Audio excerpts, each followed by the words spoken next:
The report came quietly, slipped across the desk of a government office where stacks of files already drowned the workers who were paid to read them. It was not dramatic, not accompanied by alarms or urgent shouts.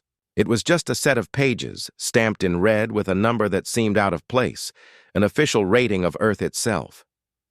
The words described the planet as dangerously unstable, flagged with warnings that spoke of risk, collapse, and unlivable conditions. Yet, to the tired eyes of the officials, it looked no different than 100 other documents they had handled that week. They sighed, signed the receipt, and moved on. Some glanced at the bold red stamp, frowned, and muttered that it was probably just another bureaucratic mistake. After all, how could a whole world be judged by a single rating? The file was pushed aside, buried under new stacks of requests and approvals, as though it carried no more weight than a misplaced invoice. What no one in that room understood was that the rating was not a suggestion. It was not even a prediction. It was a sentence, a silent verdict written in the language of power and policy, declaring Earth itself unstable. The consequences of ignoring it would not arrive with a knock on the door, but would spread slowly, invisibly, like cracks running beneath the ground. At the time, the people in charge were too busy with other matters. Elections, trade deals, military exercises, these were the things that filled their schedules. When whispers arose about the strange classification, they dismissed it with practiced ease. Some officials laughed it off, saying that scientists were always exaggerating. Others pointed to history, reminding everyone that humanity had survived wars, plagues, and disasters before. "This is just another warning that will fade like the rest," one said confidently, waving his hand as though brushing away dust. The document was filed, forgotten, locked in drawers that would never be opened again, but not everyone ignored it. A few workers who had handled the report felt uneasy. The red mark on the page, the choice of words, the quiet urgency of the message. It lingered in their minds long after they left the office. One clerk, unable to sleep, stared at the ceiling at night and wondered what dangerously unstable truly meant. Was it about politics? The environment? Or something far greater? He told himself it was not his duty to ask questions, but the thought remained, heavy in his chest. Still, fear alone could not challenge the silence that wrapped around the rating. Days passed, and the report became nothing more than a shadow. The leaders of nations carried on, shaking hands, signing papers, and giving speeches about growth and progress. Television screens lit up with promises of a bright future. Factories continued to pour smoke into the skies, rivers carried waste into the seas, and cities grew louder and hungrier each day. The ground trembled with machines tearing it open for resources, while the people living above trusted that the world would always hold them. Life went on, blind to the quiet sentence that had already been written. The warning might have been ignored, but the Earth itself did not ignore what was happening to it. Weather began to shift in strange patterns, storms heavier and more frequent. Summers burned hotter, winters grew harsher, and in places where crops had fed families for generations, the soil began to fail. But because the changes were slow, people adapted, believing it was temporary. News channels reported the chaos in quick headlines, then moved on to lighter stories. The pattern was always the same. A disaster would strike, lives would be lost, aid would arrive, and then the world would forget until the next disaster came. Behind the scenes, there were scientists who raised their voices, pointing back to the original report. They said the rating was not random. It was built from countless measurements: oceans rising, forests vanishing, species disappearing, temperatures climbing. "This is not a mistake," they warned. "This is the truth written in numbers." But their voices were drowned by noise. Governments accused them of spreading fear, companies accused them of slowing progress, and the public, tired of endless bad news, turned their heads away. The strange thing was that the rating did not vanish.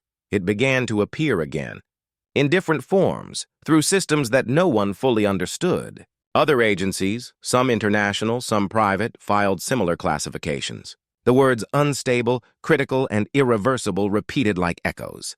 Yet every time the warnings appeared, they were smothered under paperwork and bureaucracy. Officials muttered about errors in translation, mistakes in calculation, and once again shoved the reports into drawers. What no one realized was that the rating had already set a chain in motion. It was not waiting for approval. It was not seeking permission. The universe, in its quiet way, had judged Earth, and the judgment had weight. To those who had seen the red-stamped report, it became clear, too late, that the warning was not a warning at all.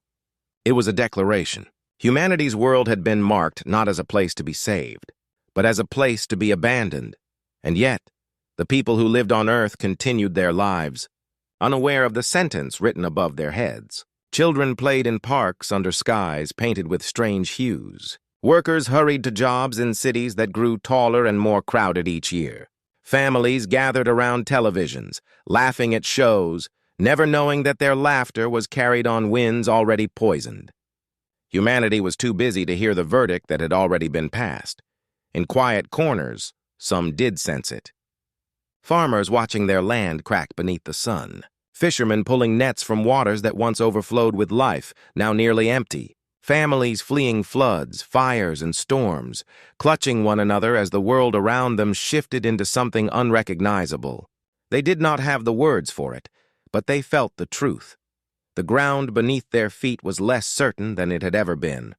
The warning, ignored by leaders, was lived by ordinary people each day. But because it came in pieces scattered across the globe, no one connected it fully. Each believed it was only their struggle, their misfortune. The bigger picture remained hidden, locked away in that first stamped report that no one dared to read closely, and so humanity carried on, not knowing that its survival had already been measured, judged, and written down. The officials who laughed at the rating never saw the cracks spreading. The ones who dismissed it as a clerical error never felt the ground shake beneath their decisions. They had ignored the first sign, the clearest chance to act. The file, stamped in red, sat forgotten in a drawer. Dust gathered on its cover. Outside, storms brewed, seas rose, and forests fell silent. The world was changing quietly but decisively, while the people in charge chose not to see. The warning had been ignored, but the verdict, silent and final, had already begun its work. The years after the ignored warning did not bring peace. They brought changes that crept slowly, almost too quietly at first, until they became impossible to deny. What had once been dismissed as random accidents, natural disasters, or isolated conflicts began to reveal a pattern of decay that spread across the world. It was as if the earth itself was responding to that forgotten verdict, unraveling thread by thread while humanity carried on, still believing it had endless time. The first cracks appeared in resources. Water, once taken for granted, became scarce in places that had flowed with rivers for generations. Families carried empty buckets to wells that had long since dried, searching desperately for what had once been plentiful. Crops failed more often, seasons no longer followed their usual rhythm, and farmers who had fed entire towns now struggled to feed their own families. The ground grew stubborn, rejecting seeds, and the skies either withheld rain for months or unleashed it in violent storms that destroyed everything in its path. Food prices soared, and markets became battlegrounds of desperation, where people fought not for luxuries but for bread and rice. With scarcity came tension. Borders that had once been drawn on maps became lines of fire. Nations accused one another of hoarding what little remained, and skirmishes erupted where water flowed or oil still slept beneath the soil. People who had once traded and shared became enemies overnight. Soldiers marched not for honor but for survival, carrying the weight of their nation's hunger on their backs. Every war left behind cities in ruin and generations scarred, but still, leaders spoke of victory as though the destruction was worth celebrating. At the same time, disasters began to multiply. Storms raged with a force unseen before, tearing down coastlines, drowning villages, and leaving survivors clinging to whatever scraps remained. Forests, once endless and alive with color, burned in waves of fire so massive that the skies turned orange and ash rained down on towns miles away. People woke to find their homes swallowed by smoke, their skies darkened, and their lungs aching with each breath.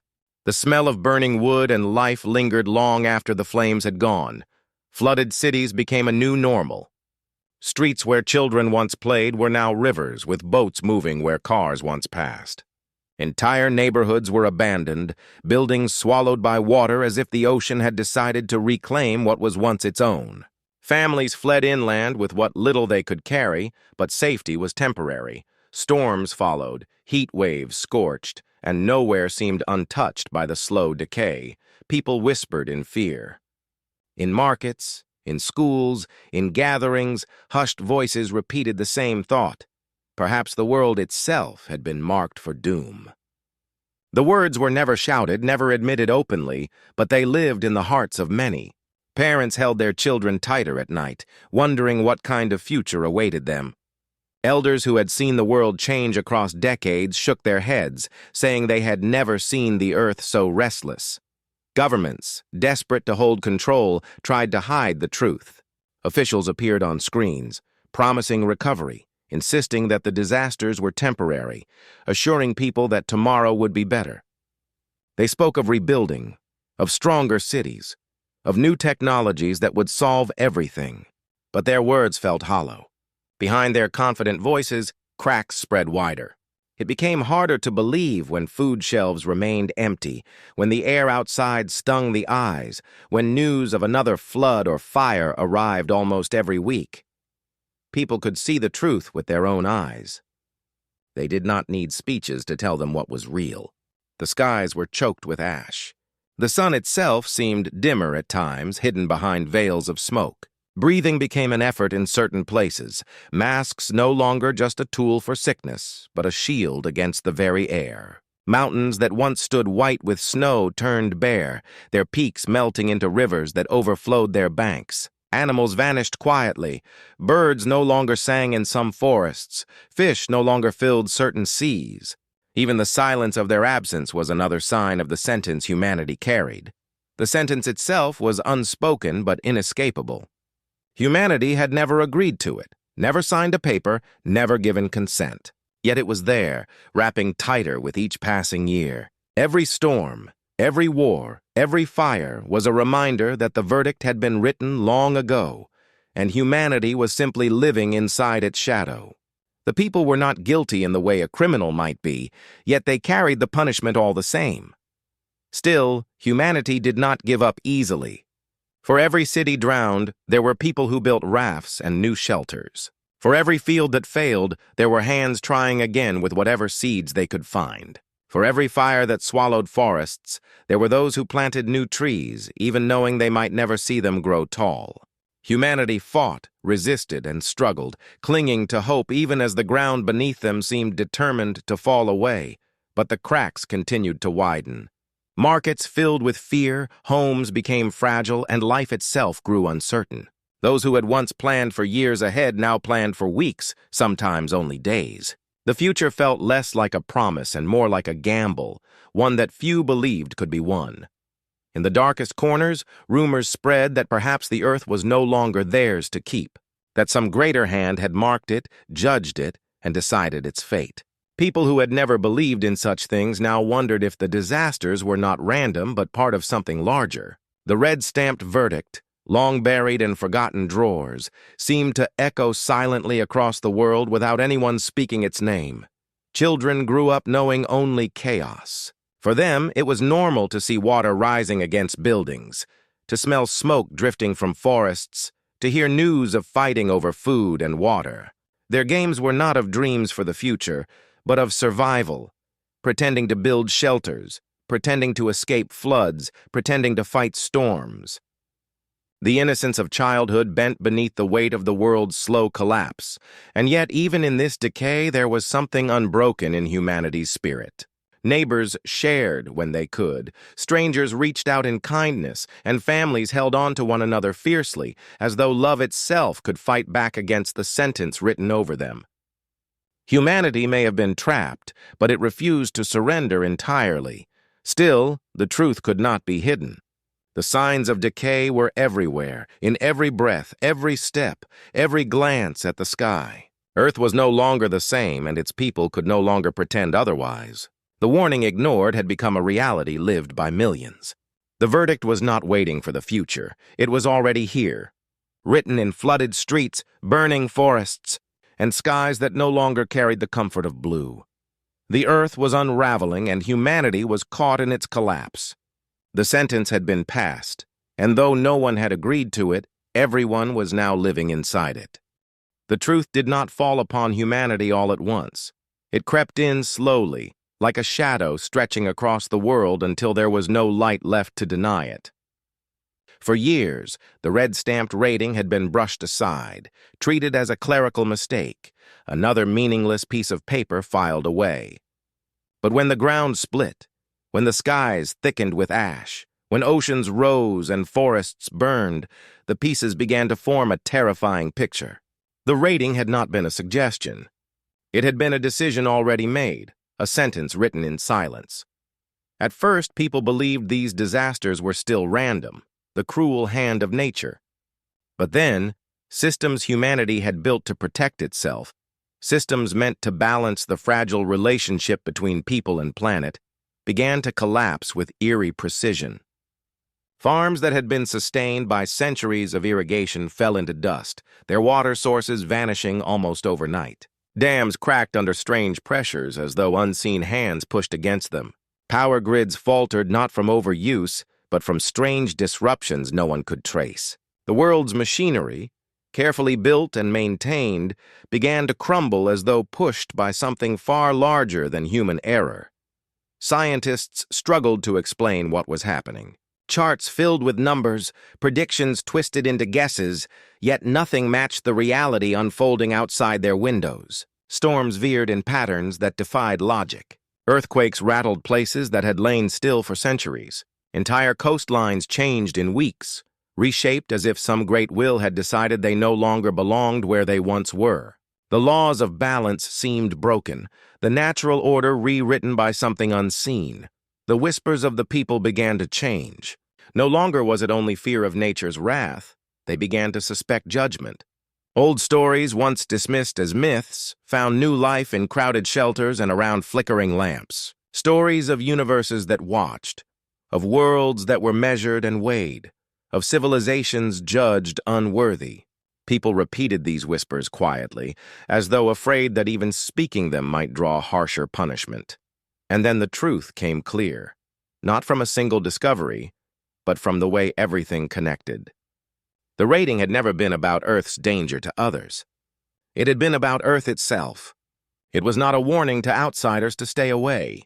It was a verdict declaring that those who lived on Earth were trapped in a doomed system, sealed within a cage of destruction from which there was no escape.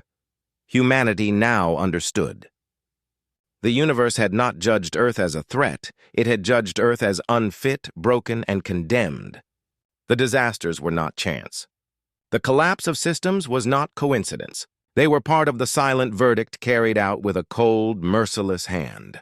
The realization swept across the world like a second disaster. People who had once clung to the hope of rebuilding now saw the futility. What use was planting crops if the soil itself had been sentenced? What use was repairing homes if the storms would always return stronger, hungrier? Markets emptied not only from lack of food, but from despair. People no longer believed tomorrow would hold anything worth buying or selling. Governments tried to deny it, their speeches filled with promises of recovery and control. But their voices cracked under the weight of truth. Soldiers who had once stood tall now whispered with the same fears as the civilians they guarded. Leaders who spoke of rebuilding found their words drowned by the sound of crumbling cities and roaring oceans. It became harder to believe when reality itself seemed to argue louder than any human voice. And yet, despite the terror, humanity refused to fall silent. People began to ask questions no leader wanted to answer. Who had judged them? Who had stamped the red verdict that sealed their fate? Was it a force beyond stars or something within their own making? Some claimed it was the punishment of the universe for humanity's arrogance, its endless wars, its hunger that stripped the earth bare. Others whispered of unseen watchers, civilizations greater than their own, who had decided humanity was too unstable to continue. But the truth, whatever it was, did not change what people could see. Forests still burned, oceans still climbed higher, and skies still darkened. The earth itself had become a cage, its doors locked by the very forces meant to sustain life. The air was harder to breathe, the water harder to drink, and even the ground felt less certain beneath their feet. Humanity had been handed its sentence not with words, but with silence that roared louder than any decree. Children grew up knowing the world was no longer safe. They asked questions their parents could not answer. Why is the sky black? Why does the sea take our homes? Why can't we stop the storms? Parents held them close, whispering comforts they did not believe themselves, fighting to protect them from a truth too heavy for small hearts. And still, humanity tried. Even in the face of a silent verdict, they pushed back. Engineers built walls higher, even when waves crashed over them. Farmers planted seeds in stubborn soil, even when crops failed again and again. Families rebuilt homes on ruins, even knowing the ground might split once more. The effort was both tragic and beautiful, a species refusing to surrender even as the sentence weighed heavier each day. But the cracks widened. Each effort seemed to crumble faster than it was built. Each attempt at survival ended with another reminder that the decision had already been made. Earth itself was unraveling, and no invention, no policy, no army could rewrite the judgment. In quiet moments, people wondered what might have been different if the warning had been heard.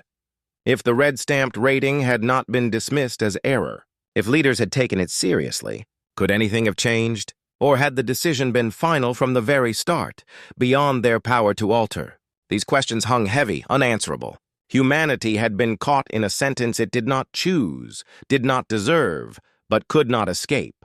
And with each passing day, the silence of the universe seemed to echo louder, reminding them that the verdict had been carried out long before they ever realized it existed. Earth was no longer simply a home.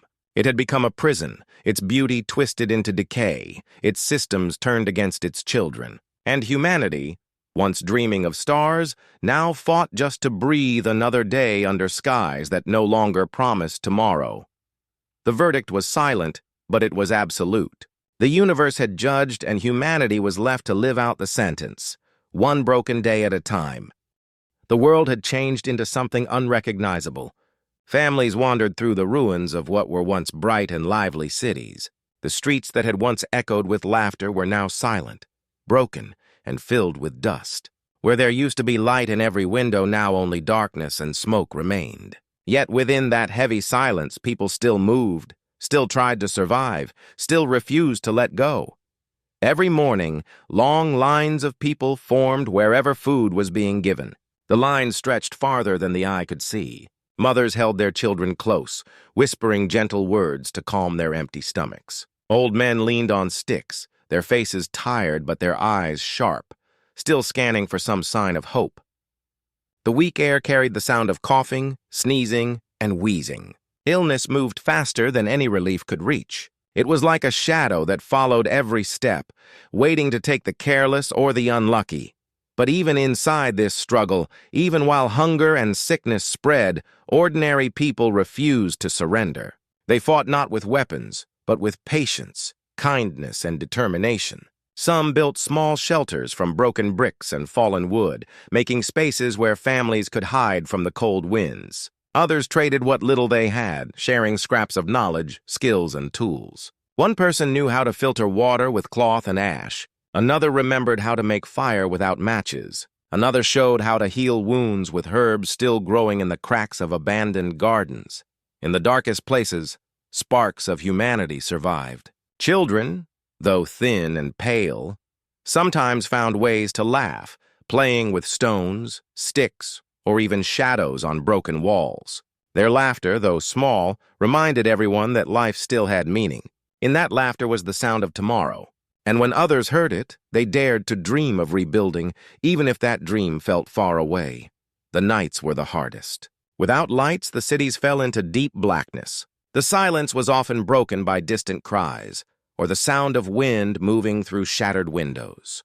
Families huddled together, wrapping themselves in torn blankets, holding on to each other for warmth. In those hours, despair was strongest. Many whispered that there was no chance left, that the end had already won. But always, somewhere in the silence, another voice would rise. A calm voice, a determined voice, reminding others to keep going, to breathe one more day, to not give in. People started creating small communities inside the ruins. They formed circles of trust, watching over one another like extended families. Each group had someone who searched for food, someone who guarded the weak, someone who carried water. It was never enough, but by dividing the struggle, they managed to keep moving forward. These groups became the beating hearts of the broken world. Some remembered the old world, the tall buildings, the shining lights, the endless shops full of goods. They told these stories at night to the children who had never seen them. They spoke of clean rivers, of markets where food was colorful and plenty, of festivals where music filled the air. The children listened wide-eyed as if hearing tales of magic, and in truth it was magic to them. To think that water could flow clear from a tap, or that bread could be bought warm and soft at any time, seemed like a miracle. Those stories became fuel. They gave the young a vision of what could return, and the old a reason to keep fighting. Still, not everyone survived. Disease took many, hunger took more. Yet every loss made the survivors stronger in their promise. They buried their dead with care, whispering words of love and memory, and then turned back to the living with even greater focus. They knew they had no choice. Every breath they took was a rebellion against the silence trying to swallow them. There were people who showed rare courage in those times. A woman who had nothing still gave her last piece of bread to a stranger's child. A man who was weak with hunger still carried water across miles for those who could not walk. A group of young boys, barely more than children themselves, built a shelter out of ruins that saved dozens from the storm. None of them were heroes by choice, but by their actions, they became symbols of hope. Others looked at them and realized that survival was possible, that kindness could still exist even when the world seemed cruel. The air itself had become thin and hard to breathe. Dust and smoke hung heavy, making every breath painful. People tied cloth around their mouths, dampening it with water if they could, to keep the worst of it away. They called it the fight for breath, because each day felt like a struggle just to pull air into their lungs. But even in this, they found ways to adapt. Some planted small gardens in the cracks of broken buildings, using rainwater collected in jars. These gardens gave not only food, but also cleaner air. The green leaves were like little victories, patches of life fighting back against the dead land. In time, some groups dared to move farther, searching for untouched places where the land was less broken. They walked for days, carrying nothing but hope, and sometimes they found valleys where water still ran, where the soil still grew wild plants. They would return to the others with news of these hidden places, and though the journeys were dangerous, each story of success lit another fire of courage. The greatest strength was not in tools or food or even shelter. It was in the bond between people. Strangers became family. Neighbors became protectors. They watched each other, shared what they had, and reminded one another that no one was truly alone in the fight. Whenever despair grew too heavy, someone would speak of tomorrow, how they would rebuild walls, clean rivers, and raise children in safety again. The fight for breath was more than survival. It was a battle of the spirit. It was the refusal to give up when everything seemed lost. It was the stubborn will to hold on to love, to kindness, and to dreams of a better day. No matter how long the food lines stretched, no matter how strong the sickness spread, no matter how loud the silence of the ruins became, ordinary people still stood against it. They may have been broken, they may have been weak, but in their hearts, they carried something stronger than hunger, stronger than disease, stronger than despair. They carried hope. And hope, even in the smallest spark, has the power to grow into fire. The ruins may have stolen their homes, but they could not steal their courage. The dust may have filled their lungs, but it could not choke their will to live. And as long as one person dared to dream, as long as one voice whispered that tomorrow could be brighter, humanity would continue to fight for breath. Even as Earth bent under the heavy weight of collapse, humanity revealed something the universe had not expected. The skies were dark, the ground was broken, and the cities lay silent like graveyards of steel and stone. Yet inside that silence, something stirred. It was not anger, not despair, but something far more dangerous to those who thought humanity would fall. It was resilience. The universe had made a mistake.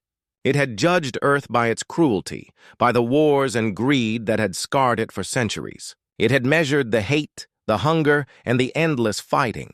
And from that, it decided that humans were fragile, too divided to stand together. But the universe had never measured their refusal to break. That trait, the stubborn will to rise even when crushed, was what made them dangerous. Against all odds, survivors stood up among the ruins. They were thin, tired, and scarred, but their eyes still burned. They proved that a death sentence was not the same as the end. Every breath they took was a challenge to the silence, every step forward a defiance against the darkness that tried to swallow them. At first, survival was small. It was the mother who shared her last piece of bread with a stranger's child. It was the old man who, though weak, taught others how to build fires from scraps. It was the young who carried water across broken streets, not for themselves, but for those who could not walk. These were simple acts, but they were louder than any weapon. They said one thing clearly: humanity would not bow. Even when sickness spread and hunger pressed harder, people found reasons to keep moving. They built shelters out of ruins, turned ash into soil, and made gardens bloom in places where no one believed life could return. Every seed that grew became a message to the universe. Humanity would create life even in death's shadow. Communities formed, not out of luxury, but out of necessity. People who had once been strangers became protectors of each other. They divided tasks, shared tools, and stood guard through the night so others could rest. No wall was tall enough to defend them from every danger, but trust itself became their fortress. Together they discovered strength far greater than any one person alone could hold. Stories became weapons, too. Around weak fires, survivors spoke of the old world, of rivers that once ran clear, of skies that once glowed blue, of music that once filled every street. They spoke of mornings when bread smelled fresh from ovens, and nights when lanterns glowed without fear of running out. These stories were not told only for memory. They were told to remind each other of what they had lost, and more importantly, of what they could bring back. Children, who had never seen such things, listened as if hearing tales of magic. They believed that one day they would see those rivers and skies themselves, and because the children believed, the adults found the courage to make those dreams real. What the universe had not understood was that despair could not kill the human spirit. The more humans were pushed down, the stronger they seemed to rise. They carried grief on their shoulders, yes, but they turned that grief into fire. They mourned their dead, then stood taller for the living. They stumbled, fell, and bled, yet every fall taught them a new way to stand again. Even the air, thick with dust and smoke, could not break them. They fought for every breath, their lungs burning with the weight of it, but they did not stop. They tied cloth around their faces, they built crude filters, they grew plants that cleaned the air. Breathing itself became an act of rebellion. Every inhaled breath whispered the same message: we are still here. The survivors also learned to adapt in ways no one expected. Where machines once powered their world, now hands and hearts filled the gap. Where technology once answered every question, now memory and wisdom became the new teachers. They became inventors again, creators again, proving that even stripped of all comfort, the human mind was a force nothing could erase. Some believed the world was testing them, shaping them for something greater. Others simply believed in tomorrow, in the chance that the next sunrise might bring something better. Whatever their reason, they kept moving forward. That movement itself was proof of defiance. The strongest thing about humanity was never its weapons, never its cities, never its riches. It was the simple refusal to surrender. The survivors taught each other that courage did not mean being unafraid. It meant being afraid but still standing. It meant choosing to face hunger, cold, and despair, and yet saying, "Not today. Not now. We will not fall." And so, step by step, they began to rise from the ruins. They built small homes from the broken stones. They carved paths through collapsed streets. They shared every seed, every tool, every idea. And slowly, a rhythm returned to their lives, not the old rhythm of endless comfort, but a new rhythm of survival, of unity, of strength. Even when storms struck and the ground shook, they rebuilt again. Even when disease stole loved ones, they mourned and then carried on. Even when fear whispered that it was hopeless, they answered with a louder voice that hope was stronger. The universe had thought them weak, but in their struggle they became stronger than anyone had ever believed. To live, to breathe, to rise, these became acts of defiance. Humanity did not need grand speeches or shining monuments to prove itself. The proof was in every hand that reached out to help another, in every child's laugh echoing among ruins, in every tired body that still rose each morning. The universe had misread them. It thought cruelty was their defining trait. But in truth, their greatest strength was not destruction, it was resilience. It was the ability to bend without breaking, to fall and still rise, to be surrounded by darkness yet carry light inside. And so, from the ashes, humanity declared itself not finished. They were scarred, yes. They were tested, yes. But broken, never. With each passing day, they showed the stars themselves that no death sentence could erase them, because humanity's defiance was not loud or violent. It was quiet, steady, unshakable. It was written in every breath, every step, every dream that refused to die. And in that defiance, there was a promise. One day, no matter how long it took, they would rebuild not only their world, but themselves. The ruins were not the end. They were only the beginning of a new chapter,